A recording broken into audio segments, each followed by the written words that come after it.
Welcome and good afternoon, everyone. This is Virtually Somerville. It is being recorded. Virtually Somerville is the Chamber's Public Affairs series. We've had a number of city councilor at-large candidates. Today we have Will Mbah, who's a candidate this November 7th. This series will we'll give a brief introduction of the candidate. The candidate will then have an opportunity to deliver opening remarks, and then an audience candidate question and answer session of yours will ensue. My name is Stephen Mackey, and I'm the Somerville Chamber of Commerce president and today's moderator. When I get to Q&A, I will ask you to use the raise hand function on your computer on this program, or simply to wave at the camera. When we get to Q&A, I will recognize hands, invite you to identify yourself and ask your question. Will Mbah, a native of Cameroon. Will's parents passed away when he was a young boy. While still young, Will took an interest in environmental studies, then ended up pursuing a degree in environmental studies at the university in Cameroon. He then went to study at a prestigious Swedish University of Agricultural Sciences. My Swedish is a little not so good, so I'm going to let Will pronounce the name of the university. After he completed his studies in Sweden, he won the lottery, receiving a visa to work in the United States. He worked as a night custodian at MIT. In 2007, Will won a seat on the Somerville City Council. In 2021, he ran for mayor. He works for the Massachusetts Department of Environmental Protection as an environmental analyst and lives in West Somerville with his wife, Christelle, and his two children, Joel and Grace. Will Mbah, welcome to today's program. I'm going to let you introduce yourself, give some introductory remarks, and then I'll open with a question and we'll lead to others in the audience to their questions. But first, introduce yourself, please. Thank you, Steve. Really grateful to be here, and thank you also to the Chamber Committee for organizing this event. It's really great to see so many friends, all new this afternoon. And as you mentioned, I'm an immigrant from Cameroon. And yes, my parents passed away when I was young. I was brought up in a foster home and then by my extended family. I was very fortunate to be able to attend university in Cameroon and get a master's degree in soil science in Sweden. I will say the name of the university at the end. I immigrated to Somerville in 2011 and worked hard, but barely got by. Despite holding an advanced degree, I worked as a janitor and as a dishwasher when I arrived here. And I've seen work at MIT as a technologist and for the Massachusetts Department of Environmental Protection as an environmental analyst. And currently, I'm doing a master's program at the Kennedy School of Government. My story is only possible in the United States, my adopted country, where I'm proud to be a citizen. And I'm so glad that I've been able to stay in Somerville with my wife, Christelle, and our two children. As far as I know, my background in environmental science is a unique qualification. And I hope to make our city a national model for sustainability and prepare Somerville for the impact of climate change. I guess the question is, why am I running? I had the great privilege of serving on the city council from 2018 to 2021. And I worked with my colleagues to put into place several of the basic regulations and programs for progressive, effective city government. The most significant of these programs were in the areas of housing affordability, housing stabilization, diversity, social justice and equity, and the city's economic development and zoning reform. These are long-term programs which we have implemented to make the city work for its residents, its businesses, and community institutions like the Chamber of Commerce. In particular, we strengthen several of the programs that can increase the stock of affordable housing, such as the inclusionary housing and the new community land trust. We also consolidated the Office of Housing Stability and enhanced its programs to protect families who face displacement by redevelopment or by rising rents and costs. We organized a new Department of Racial Justice and Equity to ensure inclusion and diversity in all aspects of city services, employment, procurement, and contracting. We gave that agency the task of clarifying the policies of police accountability and look towards the installation of a civilian oversight board.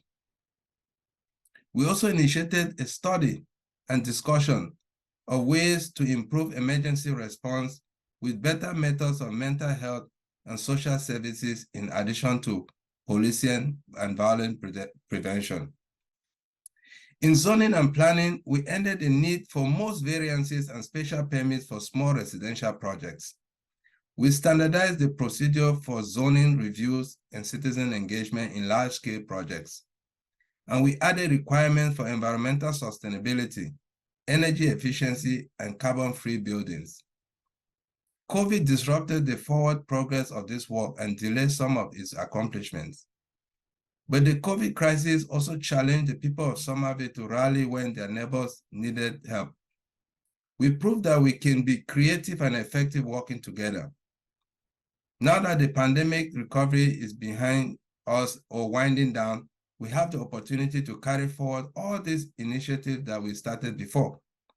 We also have to confront some problems that have become more urgent in the interim years.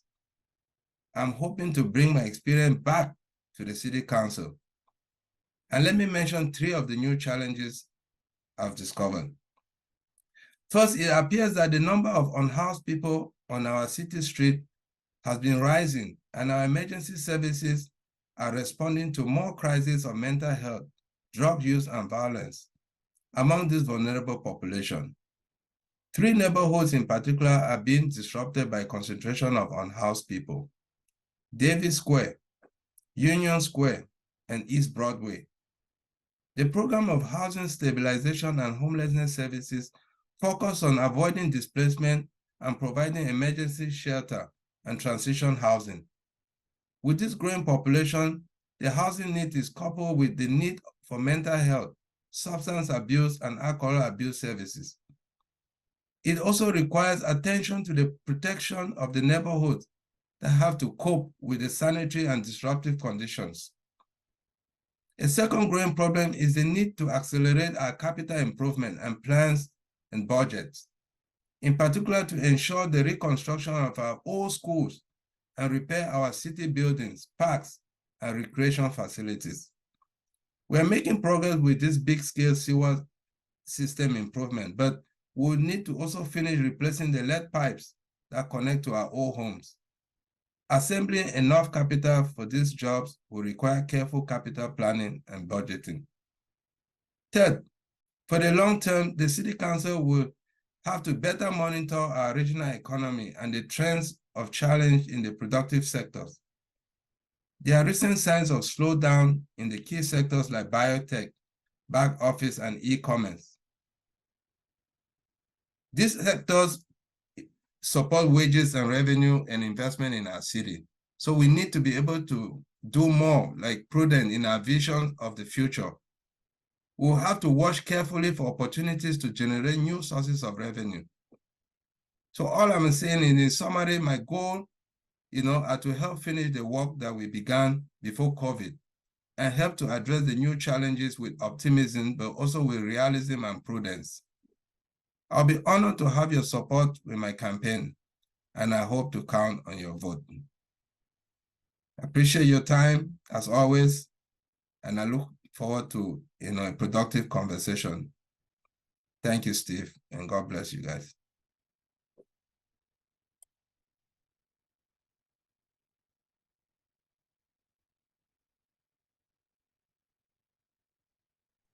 You're on mute, bud. Steven, Yeah, you're back on mute. Steven, you're on mute. how's that? Yep, we can hear you now. Can you hear me now? Yep. All right, thank you very much. Thank you, Adam, and thank you, Will. In terms of being practical, that you mentioned, what can we do differently in terms of bringing the business and economic development into the dialogue of policy making, which of course is your domain as a city councilor and the council as a whole, of course, makes the policy. But in terms of developing that dialogue, what would you suggest that we could both do more to try to bring that perspective to the table? Yeah, thank you, Steve. I appreciate that question. I think, as you are aware, I've been with the chamber for quite a while, and my goal has always been for us to have a dialogue together in terms of how we want to grow as a community, because a city has to always continue to grow. And part of what the chamber is doing is, bringing in that conversation about the growth potential for the city. So I guess in all is we can, continue to improve our zoning laws and reduce any of these red tapes and processes where if a business needs to do well or maybe establish, we don't need several permitting processes. We can rezone certain businesses and give them like some tax relief that they need to thrive in the city. And another thing that I'm thinking about, just in terms of like us coming together, first of all, as you probably know, one of the things I did for the business community was to initiate a diversity catalog, just so we can understand like what are the businesses we have in the city and know where they are and how they are doing and see how we can support them. So that is fundamentally, like how a path that we can take. Because at this point, I don't even know if every business even is part of the chamber or even knows that, you are an integral part of, the business community and bringing people together and knowing what issues they face and how we can support and thrive together. Thank you. Chairman of the board, Adam Portney, did we see your hand raised? Sure. I saw that. Well, it's certainly good to have you back, Will. And wish you the best. It's good to have you back running and working with the city again. So I guess the question is, you mentioned a number of big ticket items that everyone seems to have on with infrastructure and the unhoused population, all of these things. And also the cost of housing in Somerville, the cost of renting in Somerville for businesses, and the displacement. All of those things will take a lot of money thrown at them to fix. So I guess, how do you see us incentivizing businesses to move to some of the new spaces that are coming online in Somerville and getting people to continue to build and develop in Somerville so that we can fill those businesses? Because a lot of us here at the chamber believe that the commercial revenue will fund many of these programs, and without that commercial tax base, we're just never going to be able to fix these problems. So I know that you're pro-business and you're not anti, progress in that way, but what are some of the things that you would do that could make Somerville, incentivize businesses to move to Somerville. Thank you, Adam. I guess, like I mentioned with Steve, when he asked me his initial question, I think, again, we need to, because I think one of the things I've realized is just a process. Our processes, you know, it doesn't make it easy for everybody to kind of like maybe thrive, because you cannot want to start a business and then, I mean, I don't want to mention any businesses, but I've discussed, you know, with some people that have business in the city, but they said sometimes like it takes like months to even hear from, you know, like the department. So we should standardize some of these processes and, you know, have a clear timeline, just so that there are no red tapes and roadblocks about like just for somebody trying to be part of our economy. So all is just to say, you know, we haven't been doing, you know, a good job in establishing really clear and robust process that really that doesn't stress people do not want to do business in the city. So, and I guess what I'm saying is I'm also here to kind of like continue the dialogue that, you know, I initiated when I was on the council, so that we can have a better system together, you know, and make things work for everybody.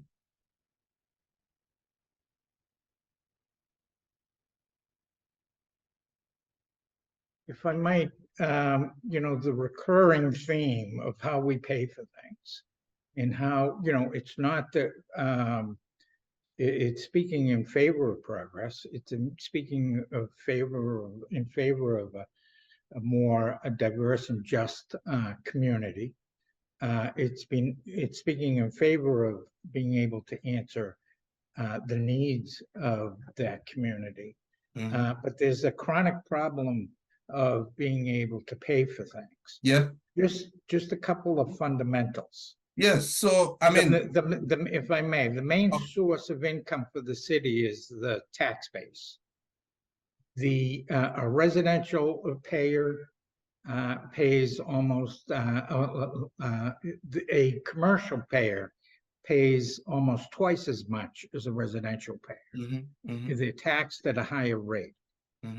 So there's benefit to the people, to the children, every man, woman, child, all genders, everything, everybody, if there's more commercial development. Somerville was without that commercial development for the longest time, while Boston and Cambridge grew modern economy. Now we have transit, but we don't. We have transit, but it's shut down. It's not reliable.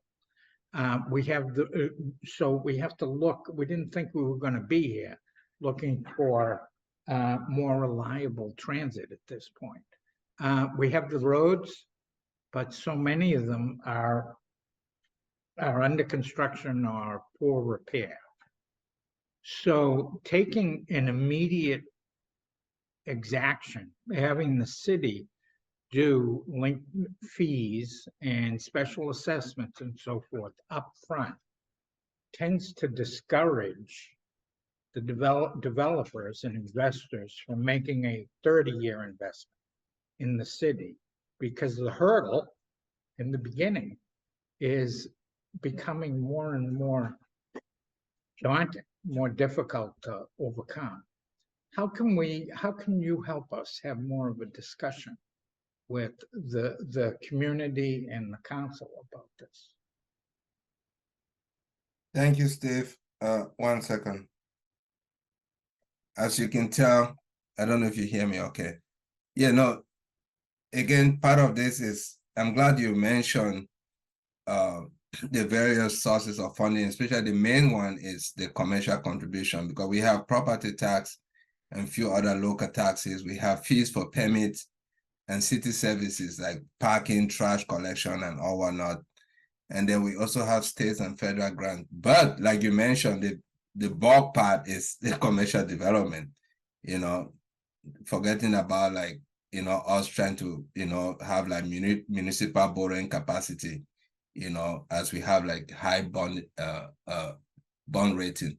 But I guess I was taking notes here because it's part of, again, this conversation about having, like people at the table to have this conversation. Like nobody, if you kind of like neglect certain, faction of the community, then it's not it's not a healthy standard. But as we can also see, like there's a trend in the economy, like with the commercial base, we've been doing really well. I think we should continue on that trend, in terms of like bringing in commercial development. But this aspect about like when you talked about that they require like all this upfront, fees and stuff like that is part of the hurdle that I mentioned, but I didn't even know like the mechanics. But I know that I've also had conversation with just some businesses in Davis Square that, just it took them like a year, some even 2 years just to even get up and running. And so these are people that they've been paying rent for empty spaces, but waiting for just for like the city to issue permit for them. So it's something that we can do better, and we will strive to do better. Like it's part of having this dialogue that we can all make changes and progress. Thank you. I'd like to call on others to not be shy about raising your hand, waving at the camera. Pat Kane.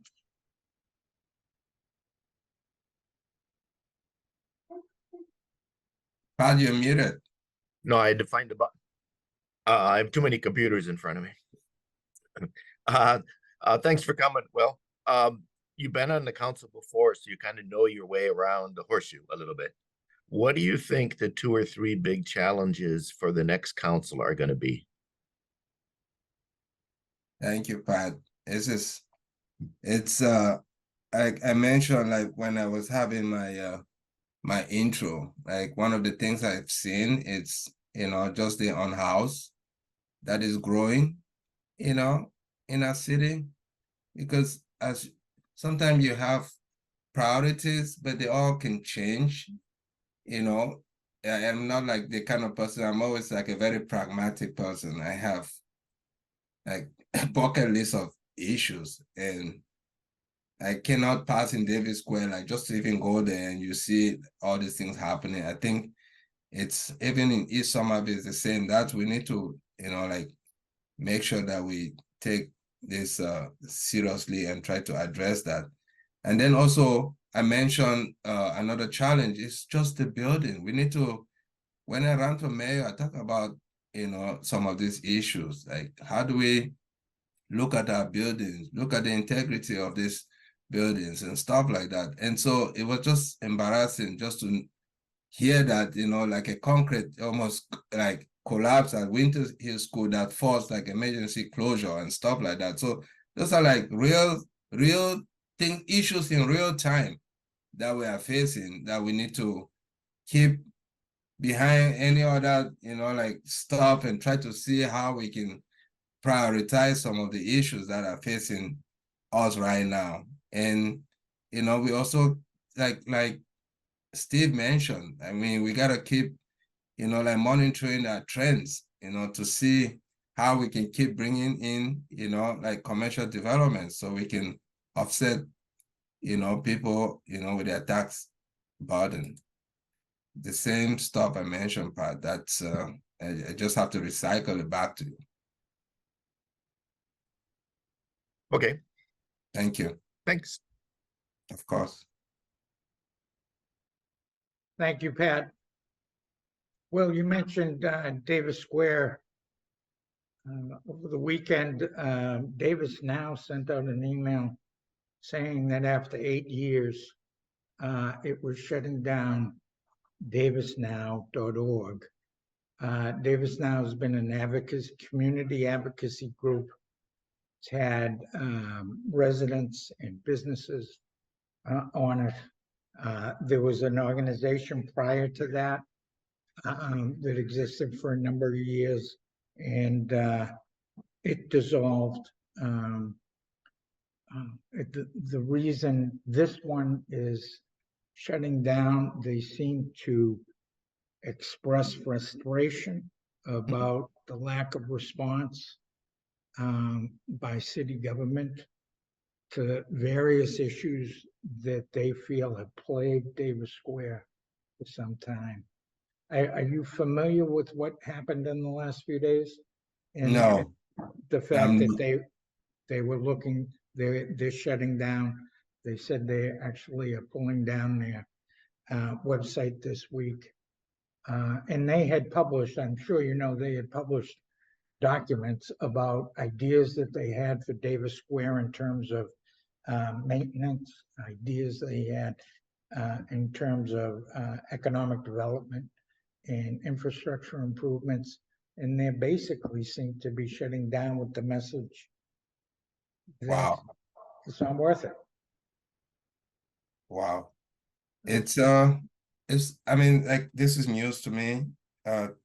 Steve, I don't know what to tell you, because I don't think that Davis Square is without a ward councilor, or the city has never, or the city has, or any leadership in the city, or the mayor, or the previous one, or like, I think it's, and I know the folks in Davis now.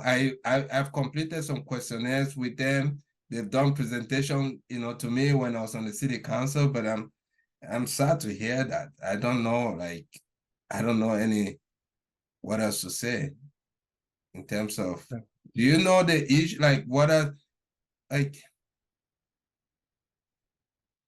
don't know. Yeah, I will look into this. I just made a note for myself. Okay, understood.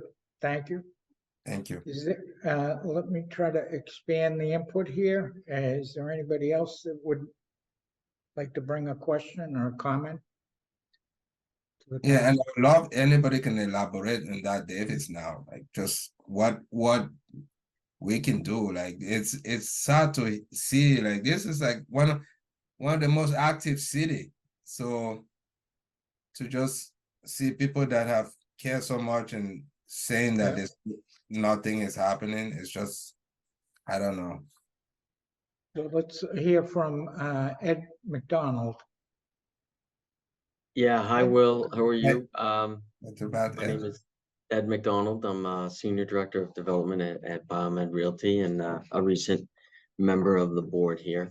Thanks for spending time with this group and listening to what we have to say.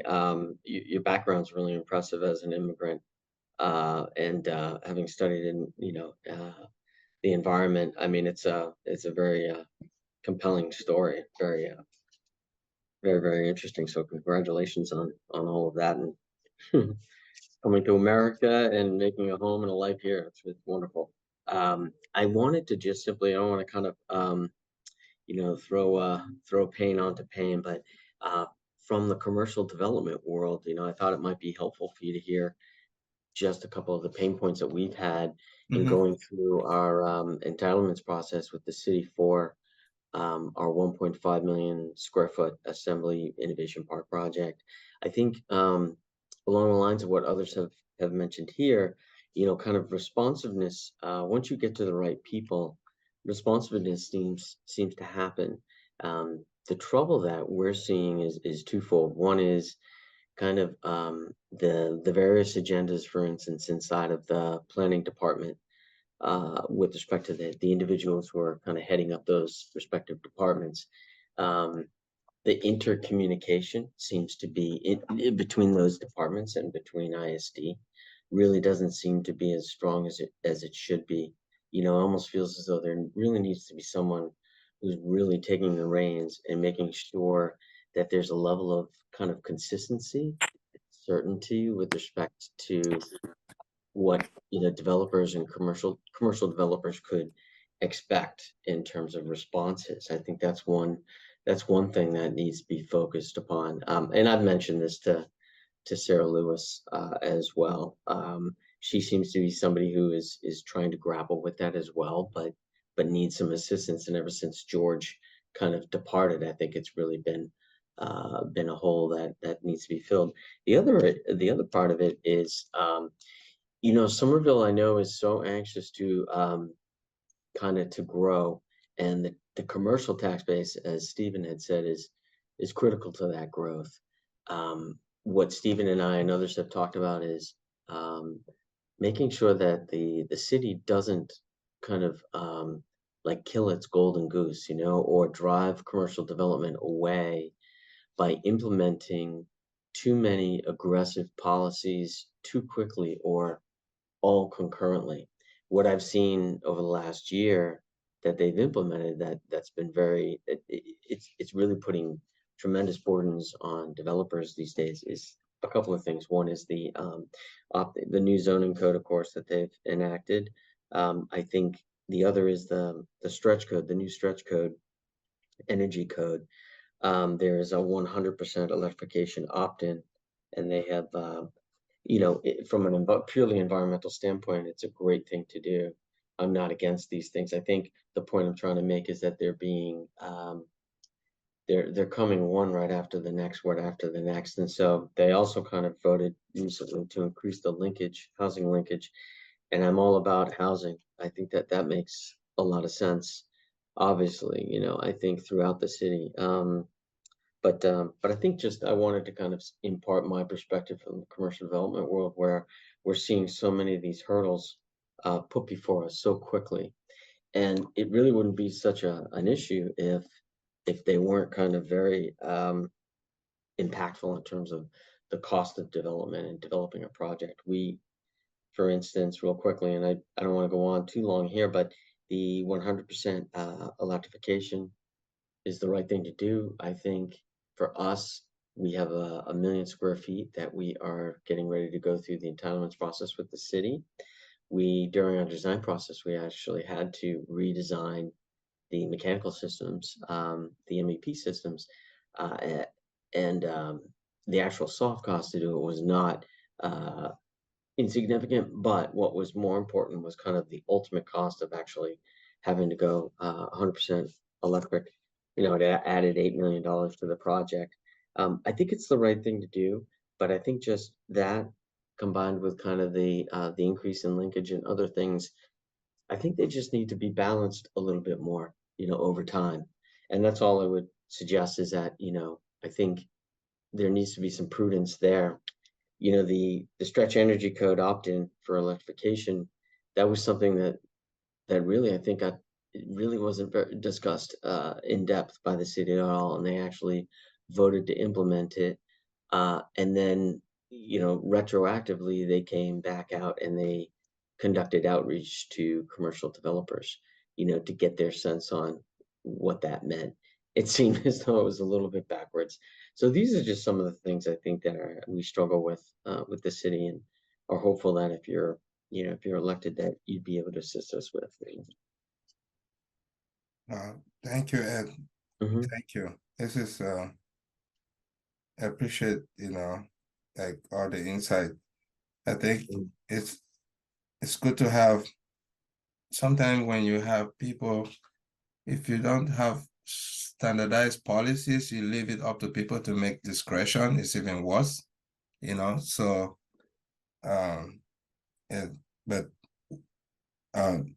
everything comment well taken, you know. I look forward to having this conversation. Thank you. Yeah, I'll just end by saying, you know, I'm all for the environment, and I think all the decisions that are being made for housing, for the environment, I think are the right things. I think there just needs to be some level of prudence in terms of like how quickly and how they're being enacted, you know. That's all. Thank you. Thank you, Ed. Thank you very much, Ed. Before I go on to other members of the audience, I want to just throw in here a recurring this week's lottery. If I win the $1 billion, I'm taking the lump sum. I'm not going to put it off in an annuity. There are things I could do with that money, and there's twice as much I'm sure my wife could do with that money. So I would take it all in a lump sum. the thing about the linkage fees in this year's and next year's crisis, payments toward crises. The question isn't about looking at those problems as less significant or less important. We agree homelessness is a critical issue. We agree that the environment is a critical issue. But what we would point out is we know that individually we might grab the lump sum. But if we're on the city council, if we're responsible for overseeing this municipal corporation and how it's going to survive and be durable and serving the people the best it can, we have to look at the annuity. We have to look at drawing down all the money. The comparison is on the lottery is your linkage is the lump sum, take the lump sum and run it.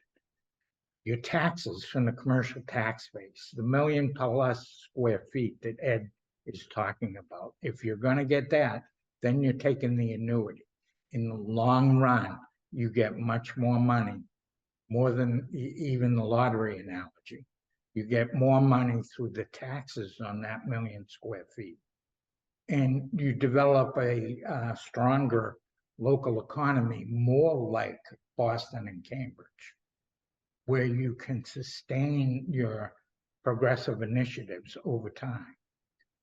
The ones that just answer an immediate need in an immediate constituency, totally understand it. The Mackeys would like to take a lump sum on this lottery this week. So that's where I am. Wow, Steve, thank you for that analogy. I think we have a notable whose hands is up. You're muted. Jack Connolly. You're muted, Jack. Good afternoon, Will. Hi, Jack. How are you, sir? Yeah. I just want to see if I'm fortunate enough to win the Ward 6 seat here in the Davis Pot House Ball Square area. Are you going to join with me to help put some of the businesses back in the empty storefronts and to put Davis Square back on the right track? We're very upset about Be Fresh closing, obviously, and just the general very poor condition of the infrastructure here in Davis Square, and that I think it's something that needs immediate attention. And I think that's something that I'll certainly be striving to do, and actually bringing back the Davis Square Task Force, which years ago was instrumental not only in planning and bringing the tea, but also the post-development work afterwards. We did it before. There's no doubt in my mind it can happen again. I hope you're willing to be part of that effort. Thank you, Jack. Steve? Yeah. Before Yeah. Will replies, Okay. what I'm going to be careful here as the moderator is that I'm not going to, this wasn't billed as any kind of debate. I want to make sure it's understood that this is to listen to and interact with Will today. So Will, I'm going to give you an opportunity to respond. And then my great friend, Jack Connolly, I'm going to ask him to stand down, having asked this question. All right? Thank you, Steve. Thank you, Steve. And thank you, Jack. It's so good to see you. And I want to thank you for, everything you've done for our city and that you continue to do. So, do you know that I just learned also about Be Fresh? I'm still trying to understand, that was just a couple of weeks ago, and I wasn't sure if it's the customers that they don't have. That is I don't understand, but I guess I also learned again today, maybe you were not online when Steve said it, but the Davis Now, group this is like that is shutting down.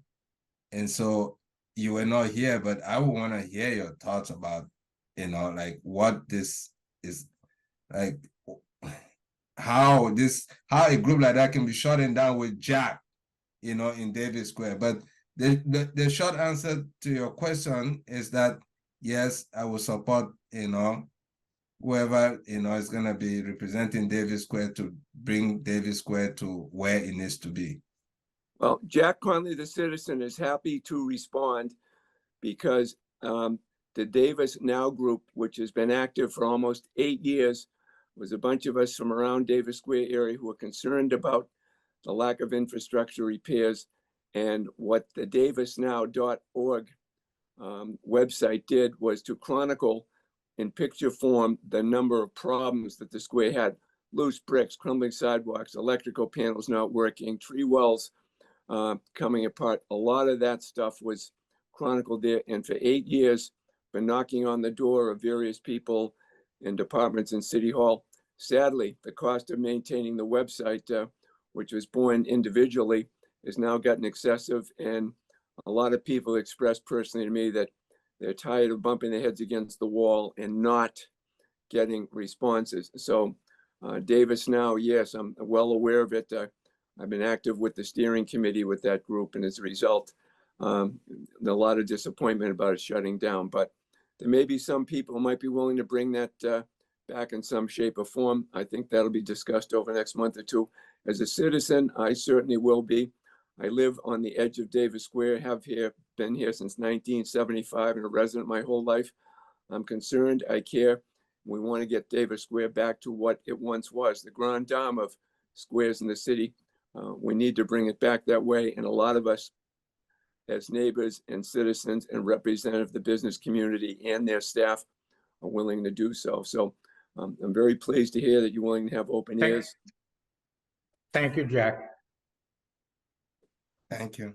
I'm sure we'll have the continuation of this dialogue for certain between now and the election. Is there anybody else coming up in the last 10 minutes here? Is there anybody else that would like to raise your hand? Wave at the camera, throw up something, or just start talking. Jen, did you have a question?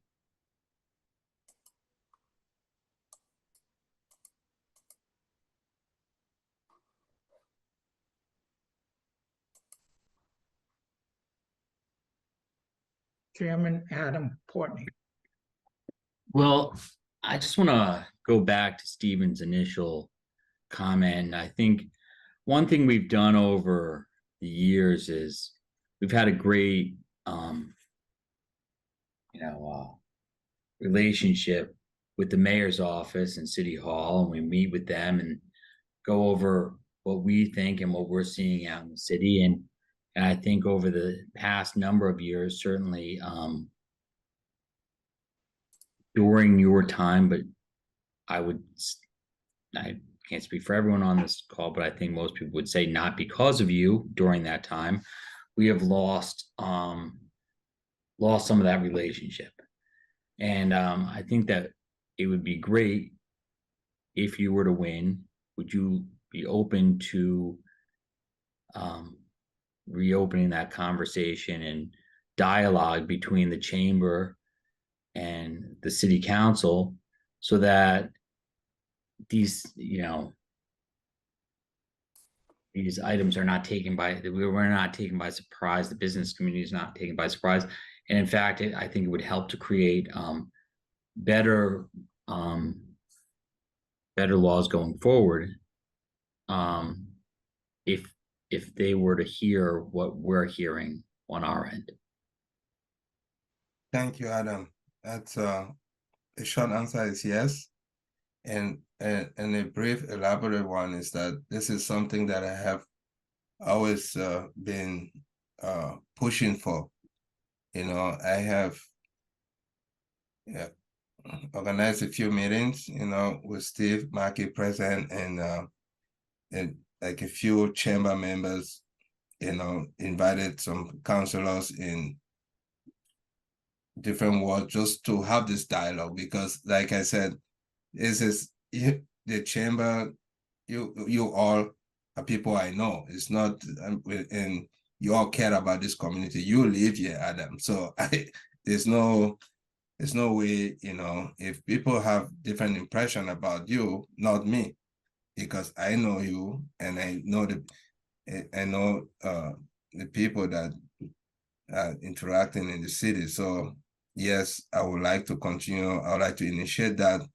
We can even, define how we want to get together, and I will Yeah. open it to all the councilors. Whoever shows up, that's nice, but who doesn't show up, at least you can count on me to show up to have a conversation. I appreciate that, Will. I think that dialogue is necessary, and I hope that you're someone that can bring that back. Thank you. Excellent. Thank you very much, Adam. Thank you, Will. Is there anybody else? I'll give you a last chance. One more. If not, I'll give it another try. There's been a lot of news this week, some of it negative, some of it positive. One of the high notes was we were chosen by a national group that ranked the family friendliest cities in the country. We were up there at #1 for the nation, the most family friendly city. I have one child, raised him here.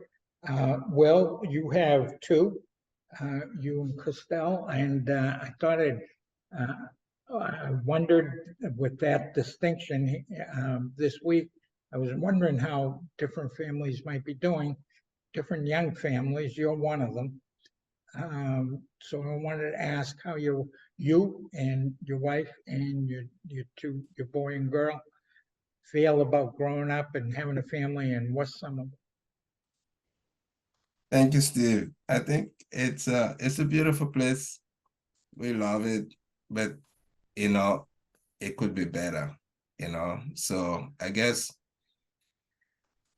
somebody asked me when that article came out, they said, "Well, like you guys," I'm like, certainly, we are not where we want to be, but we are not where we used to be. So we are making some progress. So it's good.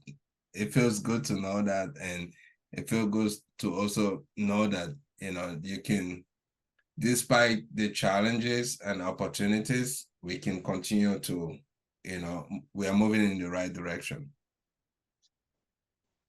All right, thank you very much. Before we conclude, just a couple of reminders. Tomorrow, we're having a special Wednesday after hours. We're going to be at Josephine at the Cambria Hotel. We have a very good crowd looking to come tomorrow.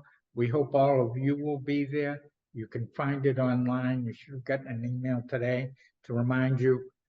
We'd like to see all of you, including Will, of course, at Josephine tomorrow at 5 o'clock.